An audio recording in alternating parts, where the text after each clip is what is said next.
नमस्ते दोस्तों, आज सुनिए डॉक्टर नरेंद्र कोहली की लिखी हुई कहानी प्रतीक्षा।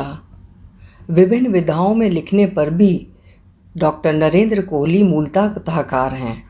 कहानियाँ, बड़ी कहानियाँ, छोटा उपन्यास अथवा बड़ा उपन्यास, जो भी वो लिखते हैं, लेकिन मुख्यतः वो अपने को कथाकार ही मानते हैं। उनकी लिखी कहानियाँ, उपन्यास आज हिंदी साहित्य के विद्यार्थियों के लिए शोध का विषय हैं। तो शुरू करते हैं कहानी प्रतीक्षा। विमान नीचे उतर रहा था। मैंने खिड़की से बाहर झांकने का प्रयत्न किया। छोटे छोटे मकान, बीच में से अपना मार्ग बनाती हुई पगडंडियों जैसी सड़कें। निश्चित रूप से ये मकान और ये सड़कें इतनी छोटी नहीं रही होंगी, किंतु ऊंचाई से वे छोटी ही दिखाई पड़ेंगी। सीमा उन मकानों की नहीं, मानवीय दृष्टि की थी। विमान नीचे उतरता जा रहा था। धरती से उसकी दूरी कम होती जा रही थी और चीज़ों का आकार बढ़ता जा रहा था। किंतु उससे क्या मैं उस नगर को अथवा उस मोहल्ले को पहचान सकूंगा? 40 वर्ष हो गए इस नगर को छोड़े। जब समय इतना बीत गया, मैं इतना आगे बढ़ गया, तो ये नगर वहीं का वहीं खड़ा रहेगा क्या? तभी मेरा मोबाइल बजा। प्रभाकर पूछ रहा था कि मैं विमान से उतर आया हूँ क्या।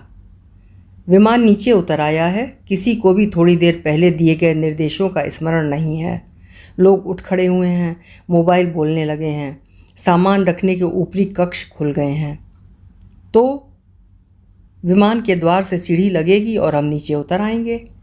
मैंने कहा, मेरा सामान मेरे पास है, जमा नहीं कराया है, बस केबिन बैगेज हैं। मैं सबसे पहले बाहर आ जाऊंगा। तुम कहाँ हो? तुम निकलोगे तो हम सब सामने ही खड़े मिलेंगे। हम सब? मैंने आश्चर्य से पूछा। हाँ, हम 4-5 लोग हैं। छोटे हवाई अड्डे का यही सुख है, न बस में लदना, न पैदल चलना, जैसे द्वार पर ही विमान उतरा हो, कोई तामझाम नहीं, उतरो और बाहर। प्रभाकर सामने ही खड़ा था, उसके साथ 4-5 लोग और थे। सबके हाथों में फूल मालाएं थीं, साथ में कैमरे वाला भी था। मैं जानता था वो सब कुछ मेरे लिए था। मुझे उससे बड़ी घबराहट होती थी, किंतु उससे क्या, वे तो अपने मन की ही करेंगे। कल के समाचार पत्रों में उन्हें अपना मुखड़ा भी तो देखना है। प्रभाकर ने मेरे हाथ से बैग लेने की औपचारिकता बरती। नहीं, ठीक है, उम्र हो गई है, किंतु इतना सा भार तो उठा ही सकता हूँ। मैंने बैग नहीं दिया। और क्या हाल है? बढ़िया, सारी तैयारी हो चुकी है, नगर में उत्साह है, तुम इतने वर्षों बाद आ रहे हो, वो बोला। कितने ही लोग अनशन कर रहे हैं कि तुमको उनके घर पर ठहराया जाए। सब अपना अपना अधिकार जता रहे थे, पर मैंने उन्हें समझा दिया कि होटल में ठहरना ही तुम्हारे लिए सुविधाजनक होगा। होटल में तो कोई भी तुमसे मिल सकता है, किसी के घर पर ठहरोगे तो मिलने वालों को कठिनाई होगी और मिलने आई भीड़ से निपटने में गृह स्वामी को भी कष्ट होगा। नहीं, होटल ही ठीक है, मैंने कहा। आगे जो कुछ कहना चाहता था उसे मन में ही रोक लिया। उसके साथ अन्य लोग ना होते तो स्पष्ट शब्दों में कह देता। किसी परिवार में ठहरो तो सत्कार करते करते गृह स्वामी भी तंग आ जाता है और उसका सत्कार स्वीकार करते करते मैं भी दुखी हो जाता हूँ। ड्राइवर गाड़ी बढ़ा लाया था। हम दोनों उसमें बैठ गए। शेष लोगों के लिए दूसरी गाड़ी थी। ये गाड़ी सीताराम की है, उसने बताया। याद है सीताराम? इकोनॉमिक्स ऑनर्स में पढ़ता था तब, अब बड़ा सेठ बन गया है। सुना है कि तुम आ रहे हो तो गाड़ी और ड्राइवर भेज दिया। कहलाया है कि जब तक तुम नगर में हो गाड़ी तुम्हारी ही है। गाड़ी को भी निर्देश दिया गया है कि साहब को दिल्ली जाने के लिए जहाज़ में बैठा कर ही घर लौटना। बहुत याद रखा उसने मुझे। याद? सारा नगर याद कर रहा है। कल सुनीता बुधवार का भी फ़ोन आया था। वो बोला, वो पूछ रही थी तुम्हें कहाँ ठहराया जा रहा है। सुनीता? वर्षों बाद उसका नाम सुन रहा हूँ। कहाँ थी वो अब तक? सुनीता भल्ला होकर कनाडा चली गई थी। कई वर्ष हुए पति को कनाडा को सौंप आई है, वो बोला, और अब फिर से तुम्हें याद कर रही है। याद तो हम सभी एक दूसरे को करते रहते हैं। मजाक कर रहा हूँ यार। जानता हूँ। जानता तो मैं भी था कि ये मजाक ही था, बस चुहल भर। किंतु वो चुहल भी भीतर कहीं दूर तक धंसकर मुझे झंझना गई थी। सुनीता ने फ़ोन कर मेरे ठहरने के स्थान का पता पूछा था क्या मिलना चाहती है? पर पति को क्यों छोड़ आई? कौन जाने पति ने ही छोड़ दिया हो।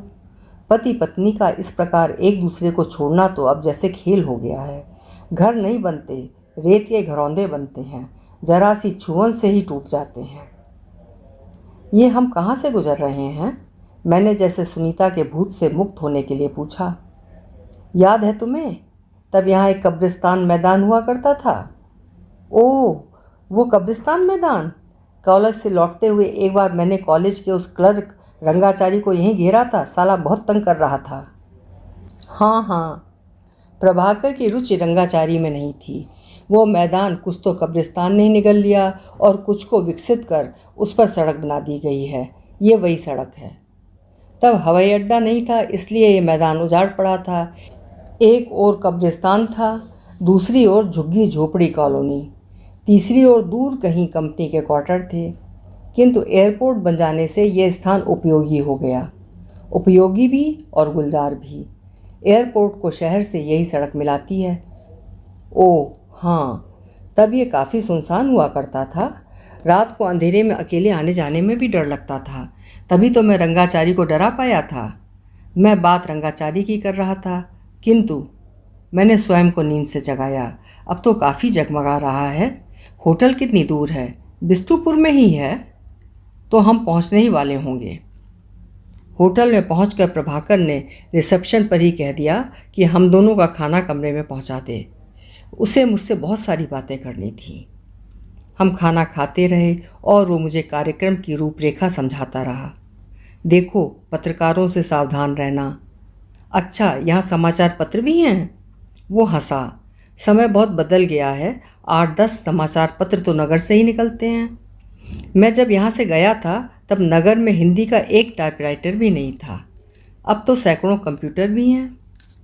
खाना खाकर वो मुझे आराम करने को कहकर चला गया। सुबह जल्दी तैयार होना है। मैं बिस्तर पर लेटा तो मुझे लगा कि कमरे के इस एकांत ने जैसे दिल के दौरे की तरह मुझ पर आक्रमण कर दिया है। एकांत जो किसी का साथ चाहता है।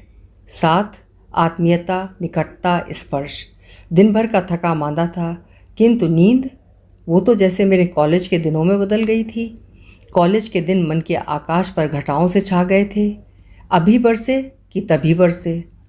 पुरानी घटनाएं, पुराने दृश्य, वासनाओं के भूत प्रेत। मन में कब कब की सोई धारणाएं, भावनाएं, वासनाएं जाग उठी थीं और शरीर के अंगों में अकड़ाव जवान हो रहा था। कॉलेज में वो मेरा अंतिम वर्ष था। वार्षिक समारोह चल रहा था। हम लोग एक नाटक कर रहे थे, राइडर्स टू द सी।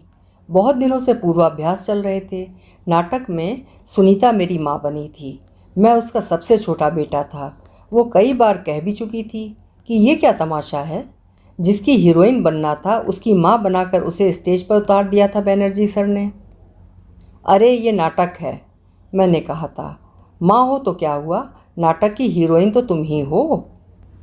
अच्छा, तो ये नाटक है, इसमें मैं तुम्हारी माँ हूँ, वो बोली। नाटक में नहीं, तुम जीवन में मुझे अपनी हीरोइन बनाओगे? तो फिर लतिका क्या करेगी? मैं भौचक रह गया था। सोचा भी नहीं था कि वो ऐसी बात भी कह सकती है। मुंहफट थी, बहुत खुली बातें करती थी, किंतु ये तो सरासर निमंत्रण था। पहले मुझे जीवन में नायक बन जाने दो। यहाँ सर ने तुम्हें माँ की भूमिका तो दी है, मुझे तो शव बना दिया है। तुम्हें एक शव की हीरोइन कैसे बनाते? ओह, वाक चातुर्य तो कोई तुमसे सीखे, वो मुस्कुराई। नाटक आयरिश नाटककार जॉन मिलिंगटन सिंस का लिखा हुआ था। इसका पहला मंचन 25 फरवरी 1904 को आयरिश नेशनल थिएटर डबलिन में हुआ था। बैनर्जी सर हमें उसकी विशेषताएं बताते रहते थे। देखो, ये 1 एक्ट ट्रेजेडी है। पृष्ठभूमि अरान द्वीप समूह की है। सिंज के नाटकों में ग्रामीण आयरलैंड का काव्यात्मक संवाद होता है।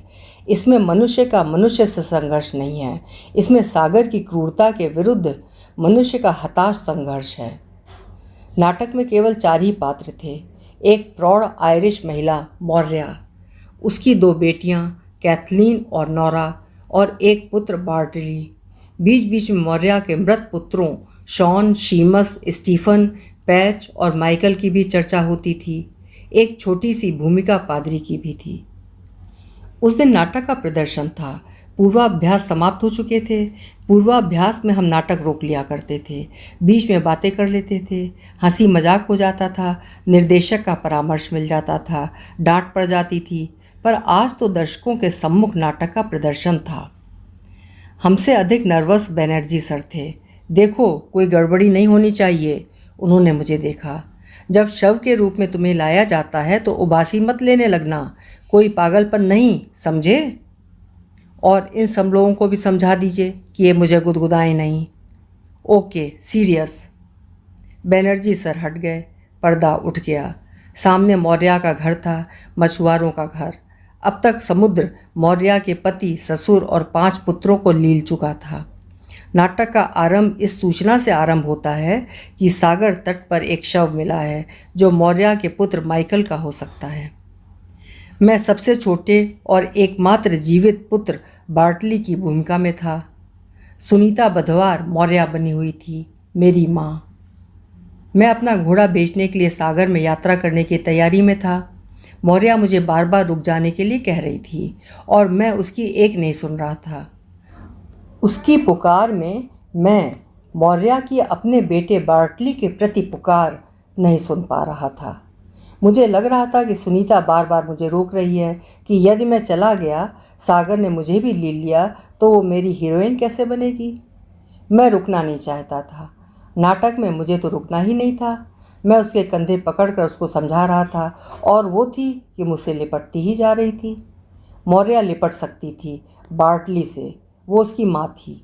पर यह सुनीता, मुझे लग रहा था कि वो अभिनय नहीं कर रही थी, अपनी कोई दमित वासना पूरी कर रही थी। ना मैं उसमें रस ले पा रहा था, ना मैं अपने अभिनय में डूब पा रहा था।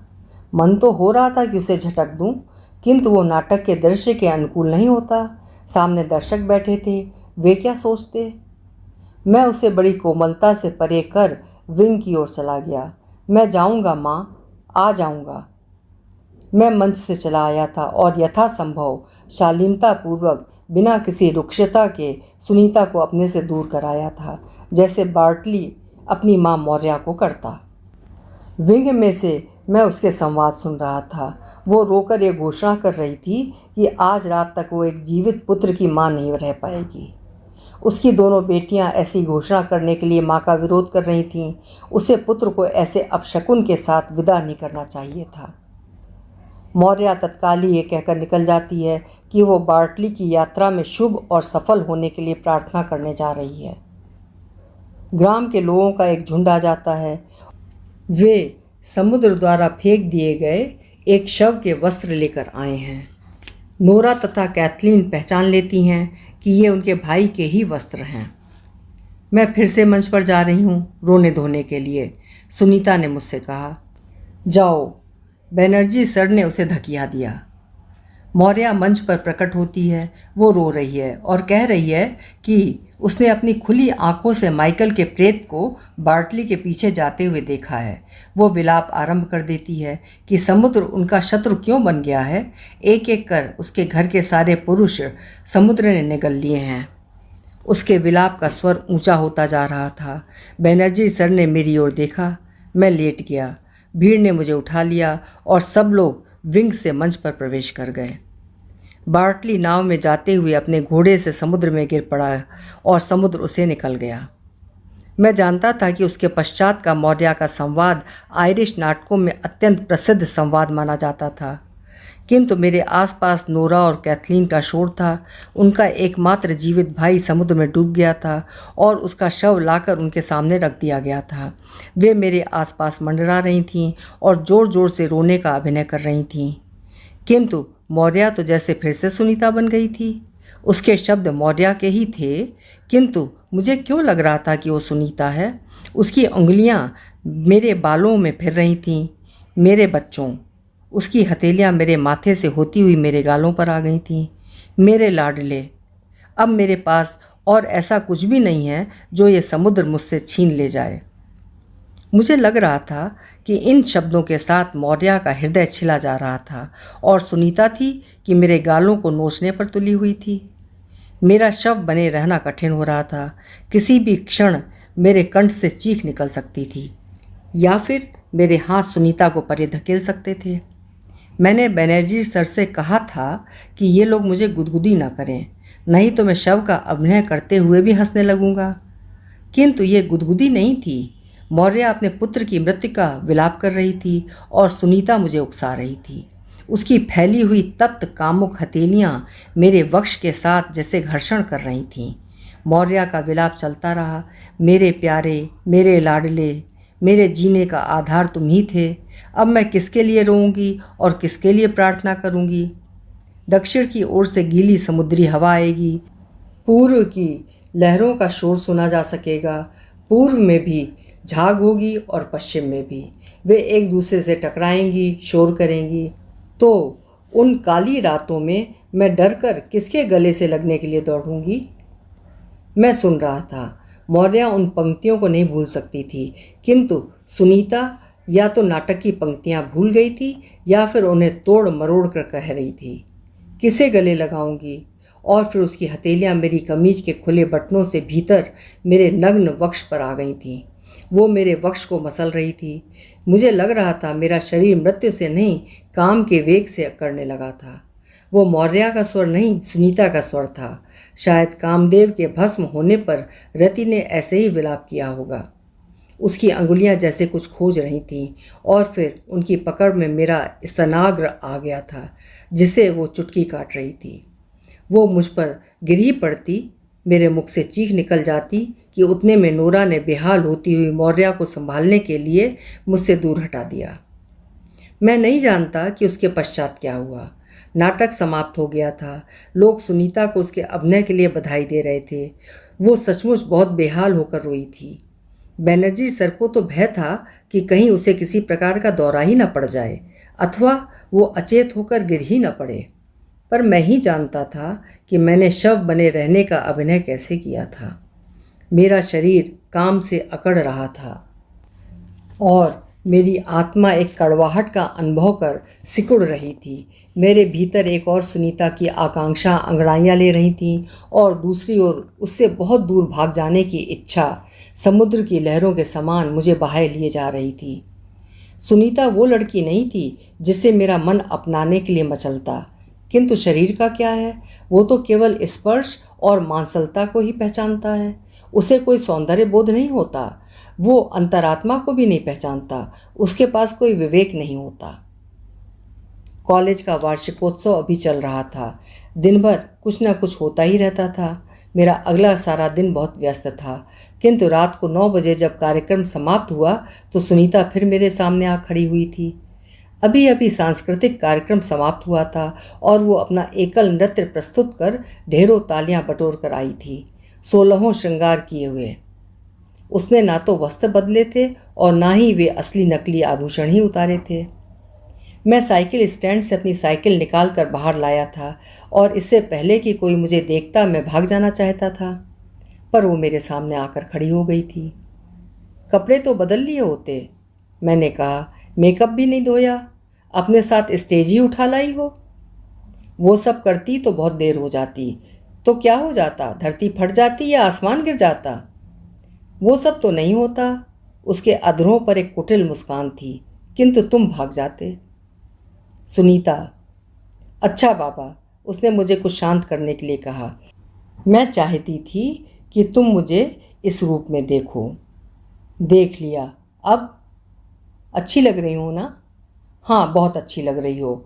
मेनका और रंभा को भी मात कर रही हो। मैंने कहा, अब चलो, तुम यहाँ भीड़ इकट्ठी मत करो। गहनों की दुकान, मुझे भी घर पहुँचना है।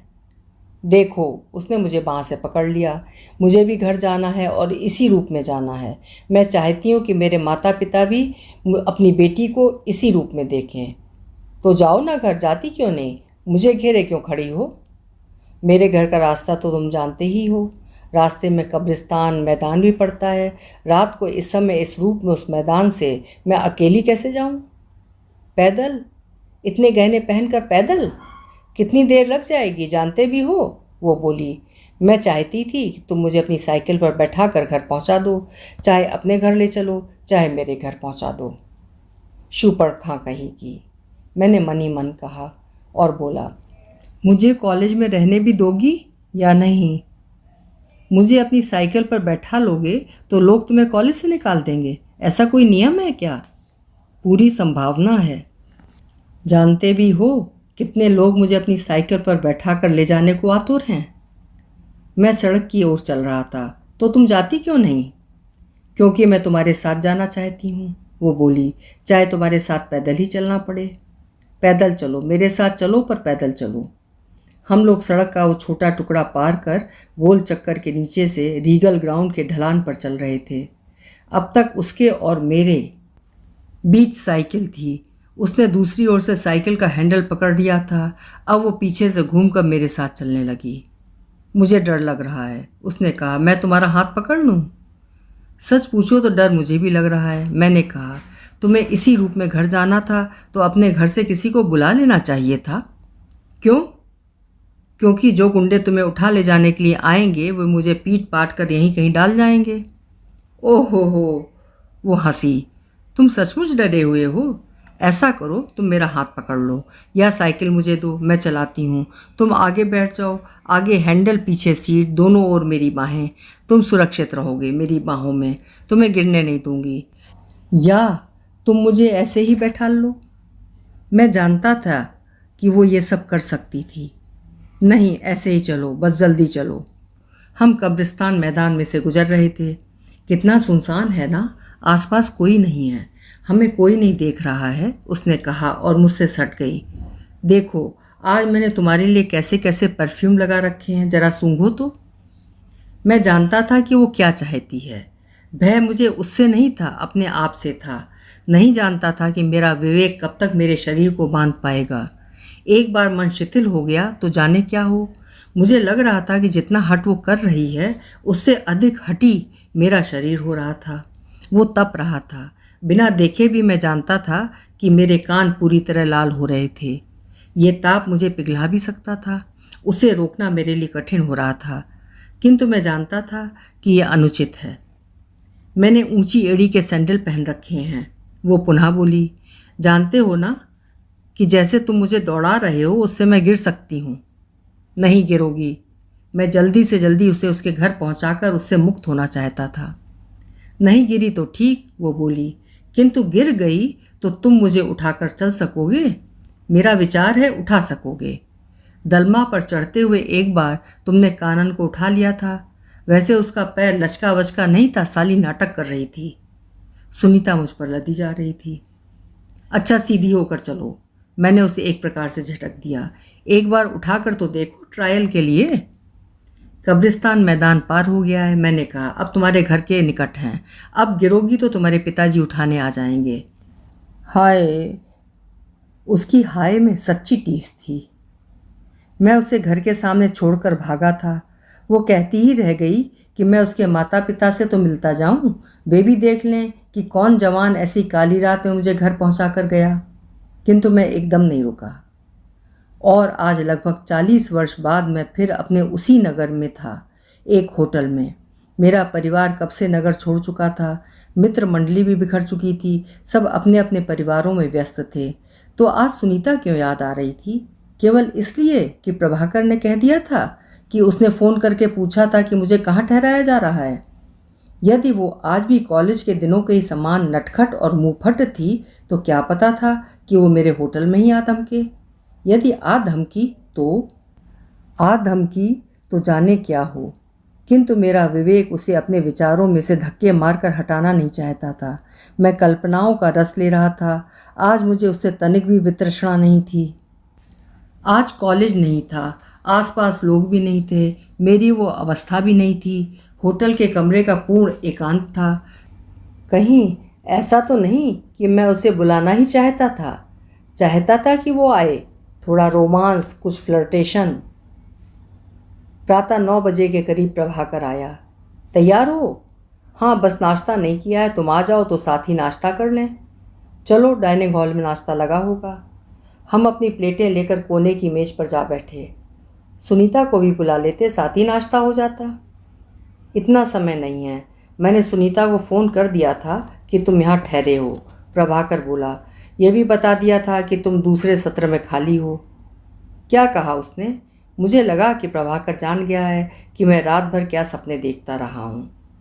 खांस रही थी बेचारी। वो बोला, बुरी तरह अस्थमा का अटैक हुआ है। आजकल स्वास्थ्य ठीक नहीं रहता उसका। मुझे लगता है कि बाईपास के पश्चात तो संभल ही नहीं पाई है। मैं प्रभाकर की ओर देखता रह गया। पिछले दिनों वो घर में ही गिर गई थी।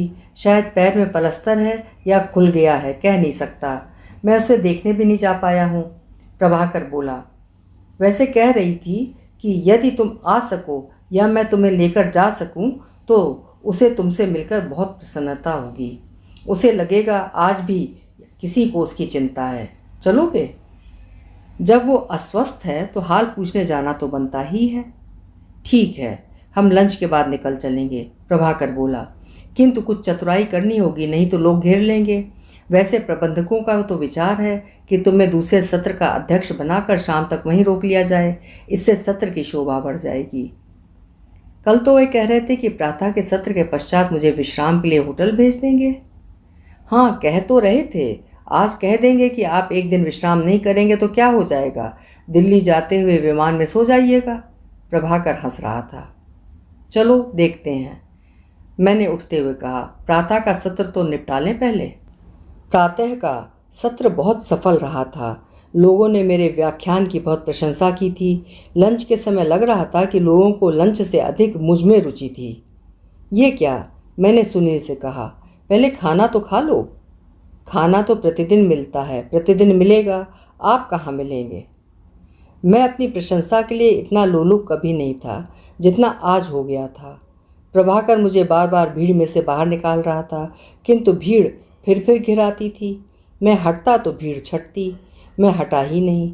किसी को कोई प्रश्न पूछना था, किसी को हस्ताक्षर चाहिए थे, कोई अपनी पुस्तक भेंट करना चाहता था, कोई मेरे साथ चित्र खिंचवाना चाहता था, कोई शाम की चाय के लिए अपने घर बुलाना चाहता था। दो सुंदर से नैनों में अश्रु थे। प्रबंधकों ने उनका अनुरोध नहीं माना था और मुझे होटल में ठहरा दिया था। वे तो अपने घर में मेरे लिए एक आरामदेह कमरा तैयार करके आई थीं। ऐसे तुम सुनीता से मिलने नहीं जा सकोगे, प्रभाकर मेरे कान में फुसफुसाया। मैंने उसकी बात को अनसुना कर दिया। जाने क्यों मुझे उसका हस्तक्षेप अच्छा नहीं लग रहा था। मेरे मन में वो कल वाली ललक आज नहीं थी। प्रभाकर पीछे हट गया। शायद वो मेरी ओर से पहल की प्रतीक्षा कर रहा था। सुनील आकर मेरे पीछे खड़ा हो गया। 15 मिनट में हम दूसरा सत्र आरंभ करने वाले हैं। अध्यक्षता आपकी है, फिर समय नहीं मिलेगा। आप चाहें तो कॉफ़ी यहीं भिजवा दूं? भिजवा दो। सुनील चला गया। प्रभाकर आकर उसके स्थान पर खड़ा हो गया। सुहास, सुनीता के 3 फ़ोन आ चुके हैं। वो प्रतीक्षा कर रही है। कह रही है कभी तो उसे भी अपनी हीरोइन बनने का अवसर दो। इस सत्र के बाद मैं उठ गया। मैं एयरपोर्ट के भीतर जाने लगा तो प्रभाकर ने धीरे से कहा, सुनीता बहुत दुखी थी। मैंने उससे हाथ मिलाया और भीतर चला आया। बोर्डिंग पास लिया और सुरक्षा जांच के लिए बढ़ गया। छोटे हवाई अड्डों पर यह सुख है, ना भीड़ ना पंक्ति में खड़े रहना। सारा काम आराम से और प्यार से हो जाता है। विमान सामने ही खड़ा था, उसमें सीढ़ी भी लग गई थी। मैं टहलता हुआ जाकर विमान में अपने स्थान पर बैठ गया। मेरी आंखों के सामने प्रभाकर का चेहरा घूम रहा था। जाने क्यों लगा कि उसकी आंखें मुझे धिक्कार रही थीं। उन आंखों में शायद सुनीता की आंखें भी समाई हुई थीं। सुनीता के अश्रुओं ने प्रभाकर की आंखों को गीला कर दिया था। मैंने अपनी आंखें बंद कर लीं। मेरे मन की आंखों से प्रभाकर और सुनीता दोनों लुप्त हो चुके थे और कहाँ से आकर अजीम साहब मेरे सोच विचार पर, सारी कल्पनाओं और स्मृतियों पर छा गए थे। पिछले दिनों उनका देहांत हो गया था, पर आज ये क्या था, जैसे वे मेरे साथ की खाली सीट पर आ बैठे हों।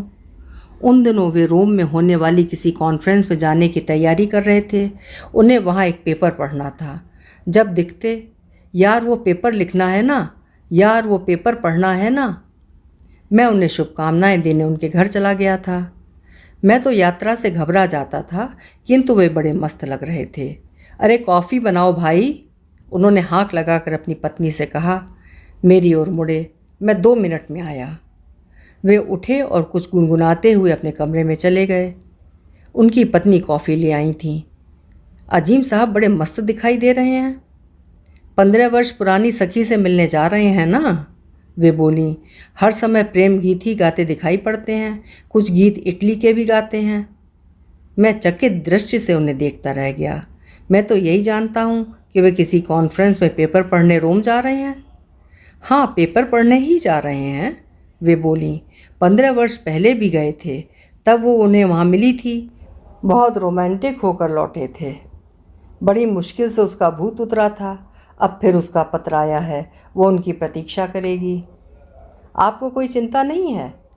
चिंता किस बात की? वे निश्चिंत थीं। मैंने अजीम साहब से इस विषय में कोई चर्चा नहीं की, वो उनका निजी मामला था। वे कॉन्फ्रेंस से लौटे तो मैं फिर उनसे मिलने चला गया था। वे काफ़ी बुझे बुझे से थे। क्या बात है, पेपर जमा नहीं किया? अरे ये इंटरनेशनल कॉन्फ्रेंस फ्रॉड होती हैं सब। वे उसकी चर्चा भी नहीं करना चाहते थे। मैंने भी अधिक नहीं कुरेदा। जो आदमी वैसे ही दुखी हो उसे क्या छेड़ना। कोई चित्र वित्र नहीं खींचे? रोम में तो चारों ओर इतिहास बिखरा पड़ा है। बिखरा होगा साला, उस बूढ़े इतिहास का क्या करना। श्रीमती अजीम भी आ गईं। भाई साहब, दुखी मन एकांत में रोता है, चौराहे पर विलाप नहीं करता। अजीम ने अपनी पत्नी को तीखी दृष्टि से देखा। क्या बात है? मैंने कुछ संकट उठाकर कहा। वो रोमन सुंदरी 15 वर्षों में काफ़ी बुढ़ा गई है। उनकी मुस्कान बहुत कटीली थी। जिस सुंदरी का चित्र मन में लेकर गए थे वहाँ उसकी अम्मा मिली। मन बुझ गया। तुम बकवास मत करो। श्रीमती अजीम ने अपने पति के क्रोध का तनिक भी बुरा नहीं माना। मजनू भी लैला को 50 वर्ष बाद देखता तो कोई उसे पत्थर मारता न मारता, वो स्वयं ही अपना सिर पत्थर पर दे मारता। विमान में दिल्ली के हवाई अड्डे पर उतरने की घोषणा हो रही थी। मैं उठने की तैयारी में था। मेरी आंखों के सामने मोहन राकेश के नाटक आषाढ़ का एक दिन का अंतिम दृश्य स्वतः ही उपस्थित हो गया था। मल्लिका कह रही थी, तुम कह रहे थे कि तुम फिर अत से आरंभ करना चाहते हो। कालिदास ने निश्वास छोड़ा और कहा, मैंने कहा था मैं अत से आरंभ करना चाहता हूँ। ये संभवतः इच्छा का समय के साथ द्वंद्व था, परंतु देख रहा हूँ कि समय अधिक शक्तिशाली है। क्योंकि मल्लिका पूछती है। क्योंकि वो प्रतीक्षा नहीं करता। विमान जमीन पर उतर आया था और विमान परिचारिका ने बाहर जाने के लिए द्वार खोल दिया था। अभी आप सुन रहे थे डॉक्टर नरेंद्र कोहली जी की लिखी हुई एक बेहद यथार्थपूर्ण कहानी प्रतीक्षा। साहित्यिक समझ रखने वाले श्रोताओं ने इस कहानी के एक एक भाव, एक एक शब्द को ग्रहण किया होगा। अपने विचार कमेंट बॉक्स में ज़रूर लिखिएगा।